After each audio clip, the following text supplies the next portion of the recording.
Hi ಎಲ್ರಿಗೂ ನಮಸ್ಕಾರ. ಎಲ್ಲರೂ ಹೇಗಿದ್ದೀರಾ? Hope you are doing good. So welcome to Ashwini Gowda vlogs Kannada YouTube channel. ತುಂಬ ದಿನ ಆಯಿತು ಲಾಂಗ್ ವೀಡಿಯೋಸ್ನ ಶೇರ್ ಮಾಡಿ. ಆ್ಯಂಡ್ ಇವತ್ತು ಥರ್ಸ್ಡೇ ಆ್ಯಂಡ್ ಟೈಮ್ ಬಂದು 6:19 ಆಗಿದೆ, ಈವ್ನಿಂಗ್ 6:19 ಆಗಿದೆ. ಈಗ ವ್ಲಾಗ್ನ ಶುರು ಮಾಡ್ತಾ ಇದ್ದೀನಿ. ಸೊ ಇವತ್ತಿನ ಸ್ಪೆಷಲ್ ಏನಂದರೆ, ಇವತ್ತು ನನ್ನ ಹಸ್ಬೆಂಡ್ ಬರ್ಡೇ, ಅಶು ಬರ್ಡೇ ಇದೆ ಇವತ್ತು. ಬಟ್ ಏನೂ ಸೆಲೆಬ್ರೇಟ್ ಮಾಡೋಕ್ಕಾಗ್ತಿಲ್ಲ. ಪ್ರತಿ ವರ್ಷ ಎಲ್ಲಾದರೂ ಆಚೆ ಹೋಗ್ತಿದ್ವಿ, ಏನಾದರೂ ಸ್ಪೆಷಲ್ಲಾಗಿ ಸೆಲೆಬ್ರೇಟ್ ಮಾಡೋಕ್ಕೆ ಟ್ರೈ ಮಾಡ್ತಿದ್ದೆ. ಬಟ್ ಈ ವರ್ಷ ಆಗ್ತಿಲ್ಲ, because is quite busy and ಕೆಲಸಕ್ಕೆ ಹೋಗಿದ್ದಾರೆ. ಆ್ಯಂಡ್ ನನಗೂ ಸಿಕ್ಕಾಪಟ್ಟೆ ಹೆಲ್ತ್ ಎಪ್ಸೆಟ್ ಆಗಿತ್ತು. ಬೆಳಗ್ಗೆಯಿಂದ ಕ್ಲಿನಿಕ್ ಹೋಗಿ ಟ್ಯಾಬ್ಲೆಟ್ ತೊಗೊಂಡು ಮಲ್ಕೊಂಡು ಎದ್ದು ಇನ್ನೇನೋ ಸರ್ಕಸ್ ಮಾಡಿ ಈಗ ಸ್ವಲ್ಪ ಪರವಾಗಿಲ್ಲ ಅನ್ನೋ ಲೆವೆಲಿಗೆ ಬಂದಿದ್ದೀನಿ. ಆ್ಯಂಡ್ ನನ್ನ ವಾಯ್ಸ್ ಸ್ವಲ್ಪ ಹೋಗಿದೆ, ಹೋಗ್ಬಿಟ್ಟು ಕೇಳಿಸ್ತಿದೆ ಅನ್ಕೋತೀನಿ.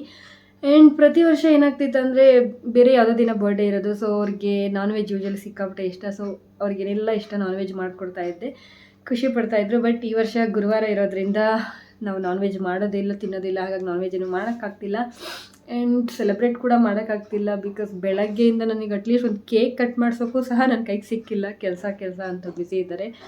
ಇಟ್ಸ್ ಓಕೆ, ಏನೂ ಮಾಡೋಕ್ಕಾಗಲ್ಲ. ಪ್ರತಿ ವರ್ಷವೂ ಸೆಲೆಬ್ರೇಟ್ ಮಾಡೋಕ್ಕೆ ಆಗಲ್ಲಲ್ಲ ಅಂದ್ಕೊಂಡಂಗೆ. ಆ್ಯಂಡ್ ಅವ್ರಿಗೆ ಈ ಸೆಲೆಬ್ರೇಷನ್ನು, ಕೇಕ್ ಕಟ್ಟಿಂಗು ಇದೆಲ್ಲ ಇಷ್ಟವೂ ಆಗಲ್ಲ. ಬಟ್ ನನಗೆ ಅಟ್ಲೀಸ್ಟ್ ಸಿಂಪಲಾಗಿ ಸೆಲೆಬ್ರೇಟ್ ಮಾಡಿಸ್ಲಿಲ್ಲ ಅಂದರೆ ನನಗೆ ಸಮಾಧಾನ ಇಲ್ಲ. ಹಾಗಾಗಿ ಏನಾದರೂ ಮಾಡೋಕ್ಕೆ ಟ್ರೈ ಮಾಡ್ತಿದ್ದೆ ಪ್ರತಿ ವರ್ಷ. ಈ ವರ್ಷ ಅದೂ ಆಗಿಲ್ಲ, ಏನೂ ಮಾಡೋಕ್ಕಾಗಿಲ್ಲ. ಸೊ ಮನೆಯಲ್ಲಿ ಏನಾದರೂ ಸಿಂಪಲ್ಲಾಗಿ ಸ್ವೀಟ್ ಮಾಡೋಣ ಅಂದ್ಕೊಂಡಿದ್ದೀನಿ. ಆ್ಯಂಡ್ ಮನೆಗೆ ಬರೋದು ಇನ್ನೂ 10:30 ಆಗುತ್ತೆ. ಬಂದು ಫ್ರೆಶ್ ಅಪ್ ಆಗೋಷ್ಟರಲ್ಲಿ 11 ಗಂಟೆ ಆಗುತ್ತೆ. ಇನ್ನು 1 ಅವರಲ್ಲಿ ಬರ್ಡೇನೇ ಮುಗ್ದೋಗುತ್ತೆ, ಈ ದಿನವೇ ಮುಗ್ದೋಗುತ್ತೆ. ಆ 1 ಅವರ್ ಗ್ಯಾಪಲ್ಲಿ ನಾನು ಕೇಕ್ ಕಟ್ಟಿಂಗು ಏನಾದರೂ ಮಾಡಿಸ್ಬೇಕು.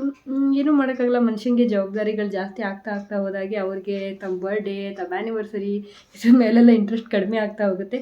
ಜೊತೆಲಿರೋರಿಗೆ ಅವ್ರಿಗಿಂತ ಜಾಸ್ತಿ ಎಕ್ಸೈಟೆಡ್ ಆಗಿ ಖುಷಿಯಾಗಿ ಸೆಲೆಬ್ರೇಟ್ ಮಾಡ್ತೀವಿ. ಆ್ಯಂಡ್ ನಾನು ನನ್ನ ಬರ್ಡೇಗಿಂತ ಅವ್ರ ಬರ್ಡೇಗೆ ಜಾಸ್ತಿ ಎಕ್ಸೈಟ್ ಆಗಿರ್ತೀನಿ, ಖುಷಿಯಾಗಿರ್ತೀನಿ.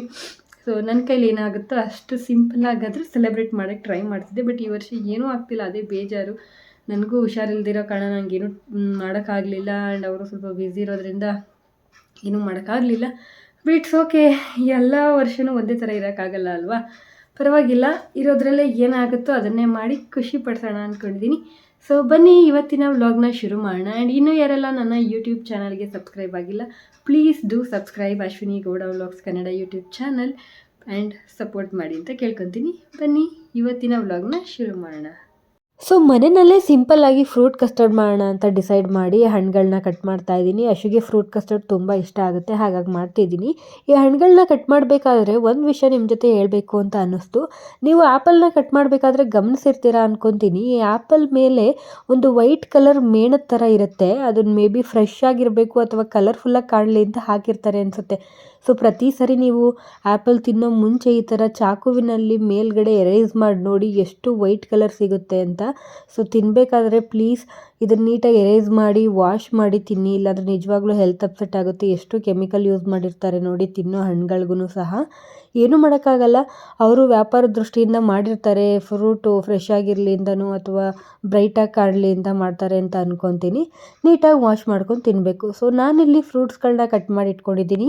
ದಾಳಿಂಬೆ, ಆ್ಯಪಲ್ ಮತ್ತು ಬನಾನಾ ಹಾಗೂ ಮರಸೇಬು ಅಂತೀವಲ್ಲ ಆ ಫ್ರೂಟ್ ಇತ್ತು, ಅದನ್ನು ಕಟ್ ಮಾಡಿ ಇಟ್ಕೊಂಡಿದ್ದೀನಿ. ಜೊತೆಗೆ ಡ್ರೈ ಫ್ರೂಟ್ಸ್ನ ತೊಗೊಂಡು ಇಟ್ಕೊಂಡಿದ್ದೀನಿ. ಇದೇ ಥರದ ಹಣ್ಣುಗಳನ್ನ ಹಾಕಬೇಕು ಅಂತ ಏನಿಲ್ಲ. ಸೊ ಮನೆಯಲ್ಲಿ ಯಾವ ಫ್ರೂಟ್ಸ್ ಇರುತ್ತೋ ನೀವು ಅದನ್ನು ಯೂಸ್ ಮಾಡ್ಕೋಬಹುದು, ಟೇಸ್ಟ್ ತುಂಬ ಚೆನ್ನಾಗಿರುತ್ತೆ. ಇದ್ರ ಜೊತೆಗೆ ಕಸ್ಟರ್ಡ್ ಪೌಡರ್ನ ತೊಗೊಂಡಿದ್ದೀನಿ. ನಾನಿಲ್ಲಿ ಬ್ರೌನ್ ಪೊಲೋಸನ್ ಅನ್ನೋ ಬ್ರ್ಯಾಂಡ್ ಅವ್ರದ್ದು ತೊಗೊಂಡಿದ್ದೀನಿ. ಟೇಸ್ಟ್ ತುಂಬ ಚೆನ್ನಾಗಿರುತ್ತೆ, ಒಂದ್ಸಲ ನೀವು ಟ್ರೈ ಮಾಡಿ. ಸೊ ಯಾವುದಾದ್ರೂ ಸರಿ, ಓಕೆ, ನಿಮಗೆ ಯಾವ್ದು ಸಿಗುತ್ತೋ ಆ ಕಸ್ಟರ್ಡ್ ಪೌಡರ್ನ ಯೂಸ್ ಮಾಡ್ಕೋಬೋದು. ಮೊದಲನೇದಾಗಿ ಒಂದು ಪ್ಯಾನ್ಗೆ ನಾನು ಇಲ್ಲಿ 1/2 ಲೀಟರ್ನಷ್ಟು ಹಾಲನ್ನ ಹಾಕೋತಾ ಇದ್ದೀನಿ. ನೀರೆಲ್ಲ ಹಾಕೋದು ಬೇಡ, ಬರೀ ಹಾಲನ್ನ ಮಾತ್ರ ಯೂಸ್ ಮಾಡಿ. ನೀರು ಹಾಕಿದ್ರೆ ಅಷ್ಟು ಟೇಸ್ಟ್ ಚೆನ್ನಾಗಿರಲ್ಲ. ಹಾಗಾಗಿ 1/2 ಲೀಟರ್ನ ಹಾಲು ಹಾಕಿ ಅದು ಹಾಲು ಕಾಯೋದಕ್ಕೆ ಇಡೋಣ. ಹಾಲು ಕಾಯೋ ಅಷ್ಟರಲ್ಲಿ ನಾವು ಇದನ್ನು ಕಸ್ಟರ್ಡ್ ಪೌಡರ್ನ ಒಂದು ಬೌಲ್ಗೆ ಹಾಕೋತಾ ಇದ್ದೀನಿ. 2-3 ಸ್ಪೂನು, ಸೊ ನಿಮಗೆ ಎಷ್ಟು ಬೇಕೋ ಅಷ್ಟನ್ನು ಹಾಕ್ಕೊಂಡು ಜೊತೆಗೆ ಸ್ವಲ್ಪ ಹಾಲನ್ನು ಸೇರಿಸ್ಕೊಂಡು ಮಿಕ್ಸ್ ಮಾಡ್ಕೋಬೇಕು. ಇದು ಹಾಲು ಹಾಕ್ತಿದ್ದಾಗೆ ಸ್ವಲ್ಪ ಗಂಟು ಆಗೋ ಥರ ಅನಿಸ್ಬಿಡುತ್ತೆ. ಇಮಿಡಿಯೇಟು ನೀಟಾಗಿ ಬೀಟ್ ಮಾಡ್ಕೊಂಬಿಡಿ ಸ್ಪೂನ್ನ ಯೂಸ್ ಮಾಡಿಕೊಂಡು. ಇರೋ ಏನೇನು ಗಂಟಿದೆ ಅದೆಲ್ಲ ನೀಟಾಗಿ ಹೋಗೋ ಥರ ನೀಟಾಗಿ ಬೀಟ್ ಮಾಡಿಕೊಂಡ್ರೆ ನೋಡಿ ಇಷ್ಟು ಕನ್ಸಿಸ್ಟೆನ್ಸಿ ಎಷ್ಟು ನೀಟಾಗಿ ಬರುತ್ತೆ, ಒಂಚೂರು ಗಂಟಿಲ್ಲ. ಸೊ ಈ ಥರ ನೀಟಾಗಿ ಬೀಟ್ ಮಾಡಿಕೊಂಡು ಇಟ್ಕೋಬೇಕು. ಗಂಟಿದ್ರೆ ಟೇಸ್ಟ್ ಚೆನ್ನಾಗಿರಲ್ಲ. ಹಾಗಾಗಿ ಸೊ ಈಗ ಹಾಲು ಆಲ್ಮೋಸ್ಟ್ ಕಾದಿದೆ, ತುಂಬ ಹೊತ್ತು ಕಾಯಿಸೋದು ಬೇಡ, ಸ್ವಲ್ಪ ಬಿಸಿ ಆದರೆ ಸಾಕು. ಇದಕ್ಕೆ ನಾನು ಇಲ್ಲಿ 2-3 ಸ್ಪೂನ್ನಷ್ಟು ಸಕ್ಕರೆನ ಹಾಕೋತಾ ಇದ್ದೀನಿ. ತುಂಬ ಸಕ್ಕರೆಯನ್ನು ಯೂಸ್ ಮಾಡ್ಕೋಬೇಡಿ, ಬಿಕಾಸ್ ಫ್ರೂಟ್ಸ್ನ ಹಾಕ್ತೀವಲ್ವ, ಫ್ರೂಟಲ್ಲೇ ಆಲ್ರೆಡಿ ಶುಗರ್ ಅಂಶ ಇರುತ್ತೆ. ಹಾಗಾಗಿ ಸ್ವಲ್ಪ ಸಕ್ಕರೆನ ಹಾಕ್ಕೊಂಡು ನೀಟಾಗಿ ಮಿಕ್ಸ್ ಮಾಡಿಕೊಂಡು ನಂತರ ಇಲ್ಲಿ ಬೀಟ್ ಮಾಡಿ ಇಟ್ಕೊಂಡಿರೋಂತಹ ಕಸ್ಟರ್ಡ್ ಪೌಡರ್ನ ಸೇರಿಸ್ಕೊತಾ ಇದ್ದೀನಿ.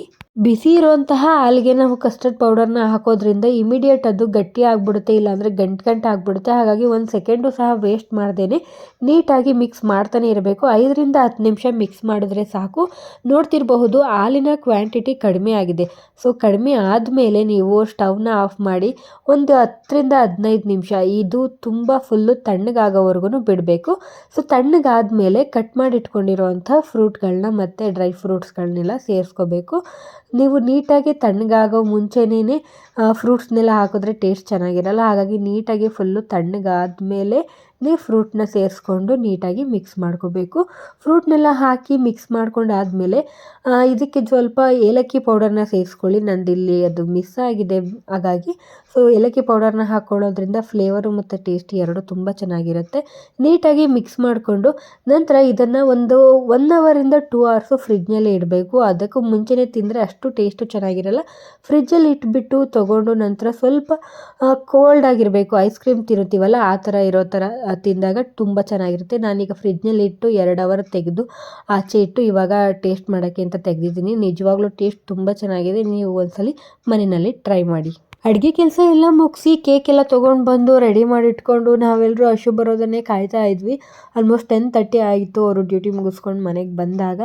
ಸೊ ಬಂದು ಫ್ರೆಶ್ ಅಪ್ ಆಗಿ ರೆಡಿ ಆಗ್ತಾಯಿದ್ದಾರೆ. ಪಾಪ ನಮಗೆ ಬೇಜಾರಾಗಬಾರ್ದು ಅಂತ ಫುಲ್ ಟಯರ್ಡ್ ಆಗಿದ್ರು ಸಹ ಸೊ ಫ್ರೆಶ್ ಅಪ್ ಆಗಿ ಬಂದು ಕೇಕ್ ಕಟ್ ಮಾಡ್ತಾ ಇದ್ದಾರೆ. ಅಟ್ಲೀಸ್ಟ್ ಇಷ್ಟಾದರೂ ಆಯ್ತಲ್ಲ ಅಂತ ನನಗೆ ಸ್ವಲ್ಪ ಸಮಾಧಾನ ಮತ್ತು ಖುಷಿ ಆಯಿತು. So once again happy birthday Baba. So ನಿಮ್ಮ ಎಲ್ಲ ಕನಸುಗಳು ಆಸೆಗಳು ಈಡೇರಿಸಲಿ ಅಂತ ನಾನು ಪ್ರತಿ ಸಾರಿ ಕೇಳ್ಕೊತಿರ್ತೀನಿ. ಸೊ ಇದಾಗಿತ್ತು ಇವತ್ತಿನ video. Thank you for watching.